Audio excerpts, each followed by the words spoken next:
അസ്സലാമു അലൈക്കും വറഹ്മത്തുള്ളാഹി. ലഹരി വസ്തുക്കളുടെ കാര്യത്തിൽ നബി സല്ലല്ലാഹു അലൈഹി വസല്ലമ തങ്ങൾ 10 വിഭാഗക്കാരെ ശപിച്ചിരിക്കുന്നു. ലഹരി മാരകമാണ്. വിശുദ്ധ ഇസ്ലാം ഏറ്റവും കൂടുതൽ എതിർത്ത മാരകമായ വിപത്താണ് ലഹരി.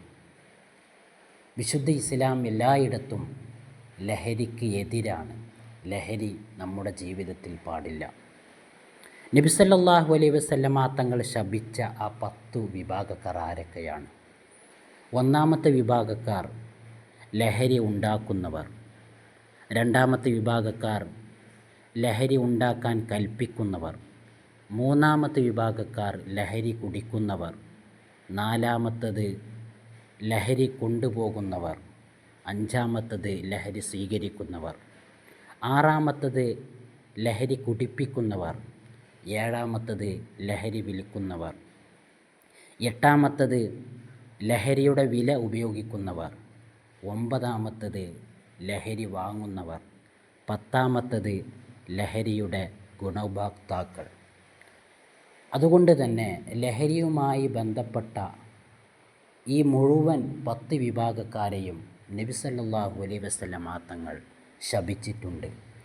ബഹുമാനപ്പെട്ട ഇമാം തുർമുദി റളിയല്ലാഹു അൻഹു റിപ്പോർട്ട് ചെയ്ത ഒരു ഹദീസിൽ ഈ വിഭാഗക്കാരെക്കുറിച്ച് പറയുന്നതായി കാണാം.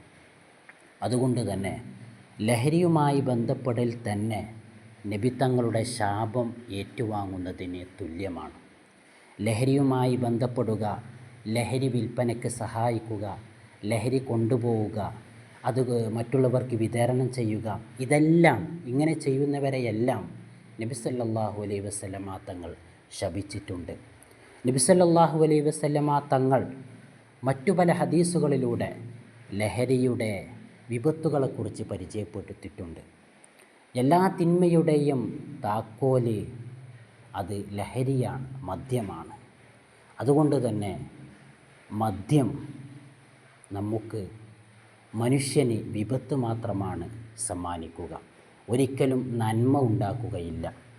കുടുംബകലഹം ഉണ്ടാവുന്നതും കൂട്ടുകാർ തമ്മിൽ വേർപിരിയുന്നതും ഭാര്യ ഭർത്താക്കന്മാർ തമ്മിൽ എന്നും വഴക്കിടുന്നതുമെല്ലാം ഈ ലഹരി കൊണ്ടാണ്. സ്വന്തം മകൻ തൻ്റെ ഉമ്മയെ തിരിച്ചറിയാത്ത അവസ്ഥ വരുന്നത്, സ്വന്തം പെങ്ങന്മാരെ ആങ്ങളന്മാർ തിരിച്ചറിയാത്ത അവസ്ഥ വരുന്നത് ലഹരി ഉപയോഗത്തിലൂടെയാണ്. അതുകൊണ്ട് തന്നെ ലഹരി മനുഷ്യനിക്ക് വിപത്താണ്. നബി സല്ലല്ലാഹു അലൈഹി വസല്ലമ തങ്ങളും അതുപോലെ സ്വഹാബാക്കളും താബിഈങ്ങളുമെല്ലാം വളരെ ശക്തമായി എതിർത്ത ഒരു കാര്യമാണ് ലഹരി എന്നുള്ളത്. ലഹരി നമ്മുടെ ജീവിതത്തിൽ നിന്നും ഒഴിവാക്കുക. അല്ലാഹു തൗഫീഖ് നൽകട്ടെ. അസ്സലാമു അലൈക്കും വറഹ്മത്തുള്ളാഹി.